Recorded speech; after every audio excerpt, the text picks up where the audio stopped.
She was sunlight and powder, a woman who ruled with ink-stained hands and a powdered face. Every inch of her life curated to the except for the parts no one dared to speak of. You've seen her portraits, pale as milk, red hair like flame, a ruff like a sea of lace encircling her throat. But the closer you get, the more the illusion begins to dissolve. It's easy to forget that queens had skin, that they bled, that their breath could smell like rot, and their nightgowns stuck to their backs in the heat. Tonight we're going to sit quietly and peel back the layers of fabric, of custom, of waxy white paint until we reach something real beneath the mask of majesty. It is the year 1582. The Queen of England rises with the sun, or so her attendants. In truth, she is often awake well before the first light, whispering orders from behind thick bed curtains. Her chambers are not cold stone, and in the center, beneath a mountain of embroidered pillows, her body is not just her own. It is the property of the courts, of the portrait artists, of Parliament, of the people, but most of all, it belongs to the ritual. Before anyone sees her, the layers must be applied. Linen is brought first, clean, starched, pressed, not because her body will be washed, but because the linens themselves are believed to cleanse her by touch. Water, you see, not just cold or dirty. Doctors claim it can seep into the skin and carry sickness straight to the blood. So instead of bathing, the Queen changes her linen underwear, nightgown, undershirt frequently. Fresh cloth is the soap of the century. She does occasionally bathe, though rarely. Perhaps once a month, perhaps less. When she does, it is not a soak in lavender, but a quick rinse in a wooden tub lined with sheets. The water is not steaming, it's tepid, or even cool, and it is filled with herbs, rosemary, mint, sometimes rose, petals mint, to mask the smell. She will be scrubbed lightly with cloths soaked in wine or vinegar. No soap. Hair, if anything, is combed with powders of iris root or crushed bay leaf. It is not wet. It is not rinsed. It is managed, not cleaned. And the makeup? Oh, the makeup. Her face is the canvas of England. To see her skin crack would be to watch the empire crack with it. She wears a lead-based paste called cerussa, deadly blend of vinegar and white lead that gives her that ghostly, glowing pallor. It cakes into the pores. It stiffens at the jawline. Each morning, each evening, but to appear less radiant would be worse. Her power depends on her being untouchable. You might ask, didn't anyone notice the smell? Yes, but they didn't speak of it, because the Queen wasn't the only one living this way. Every courtier copied her look, the powdered face, the drawn-on veins in blue ink to mimic fragile porcelain skin, the sweet-smelling pomanders worn on chains around the waist to ward off the scent of others. The nobility understood that beauty was not cleanliness, it was performance. Her mouth, however, was harder to hide. Elizabeth loved sugar-candied violets. She was known to carry sugared rose petals in tiny boxes, but the cost was steep. Some fell out. Foreign ambassadors once reported that she spoke carefully, lips barely parting. Her courtiers began to stain their own teeth black. Better to imitate decay than admit it was shameful. Behind the tapestries, there were no flush toilets, only wooden commodes or chamber pots, emptied when remembered by servants. Sometimes the windows were opened just enough. The Queen's room smelled better than most. But not because they were clean only, because they were doused in layers of musk, ambergris, and rosewater. This was not strange to her. This was not a burden. It was the world as it was. To Elizabeth, luxury was not the absence of dirt. The court called it refinement, but beneath the velvet cushions and lace-trimmed gloves, her skin was no longer just skin, was parchment, layered with years of poisonous paint. Her hair thinned beneath the heavy wigs. She wore false curls, real human hair sewn into elaborate designs and dusted with powders to mask any scent.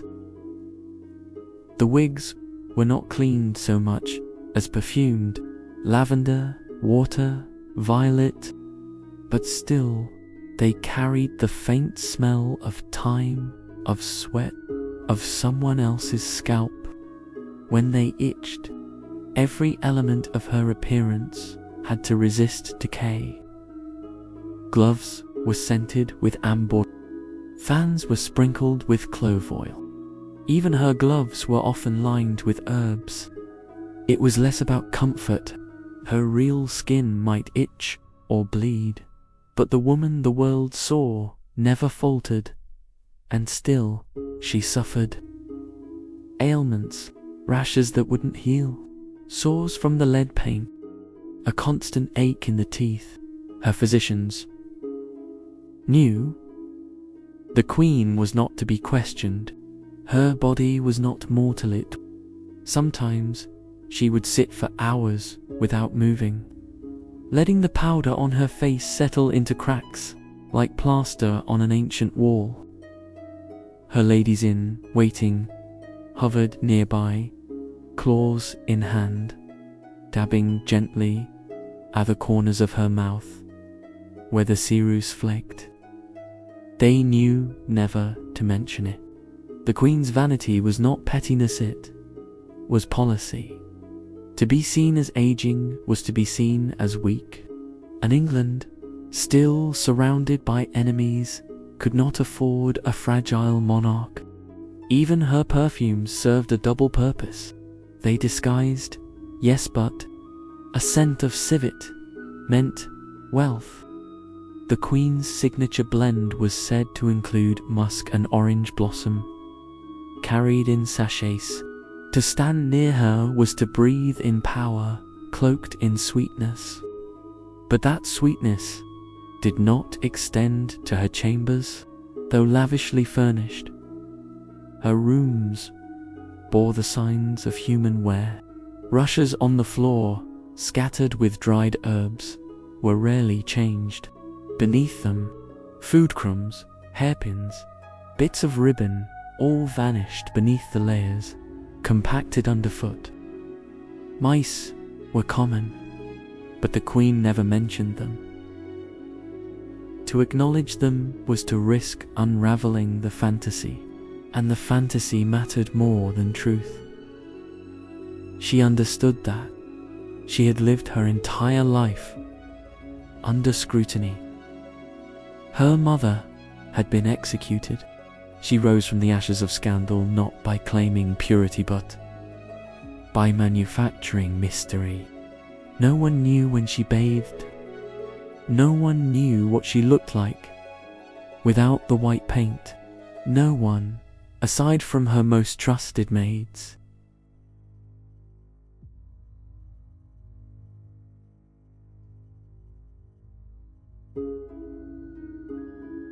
Nor you. A royal stool, it was tended by the groom of the stool, a high-ranking noble trusted with intimate access.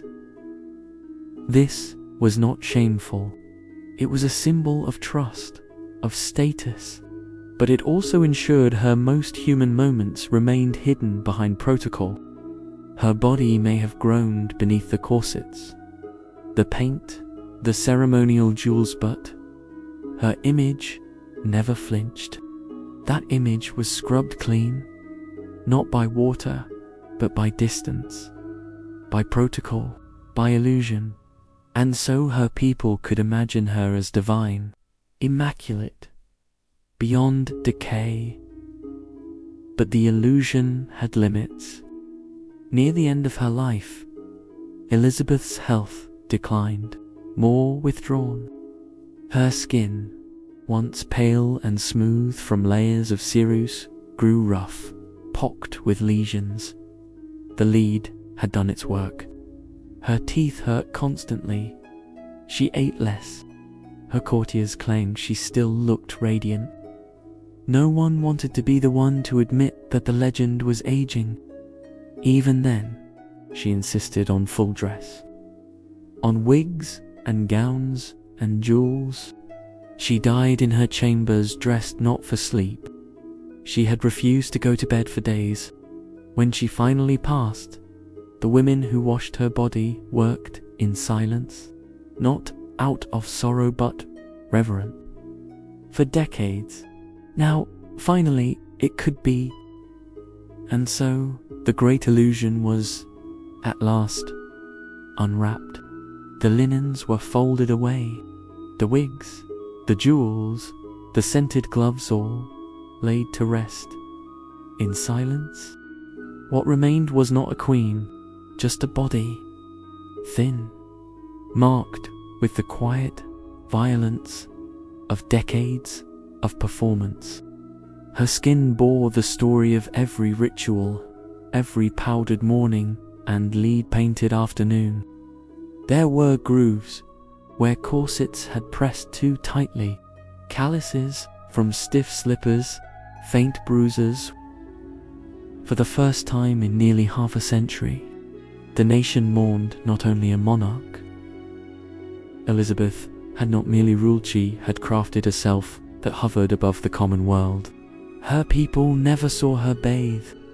In a time when even kings were vulnerable to disease and rebellion, and Hygiene, her peculiar, perfumed, painted rituals, was at the very center of that performance.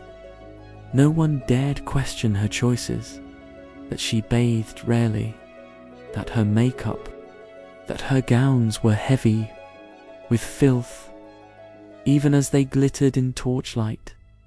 The grime was invisible because the power was not, and in that strange contrast between sweat and silk, even today, we remember her not for the smell of her rooms or the state of her teeth. We remember the painted face, the lion's mane of red hair, the speeches delivered like thunder. We remember the woman who stood in armor before her troops and claimed the heart and stomach of a king. And maybe that's the point. Maybe what we call hygiene today's OP showers, shampoos was less important to her than the hygiene of legend. Her cleanliness, by our modern standards, but her image, immaculate. And when you lie back now and close your eyes, you can almost smell it, the sharpness of rose water on lace cuffs, the warm musk trapped inside velvet sleeves, the faint temps of lead powder clinging to the air. The past wasn't sterile, but it was sacred in its own way. And Queen Elizabeth, so sleep now, with history curling around your pillow like a whispered story.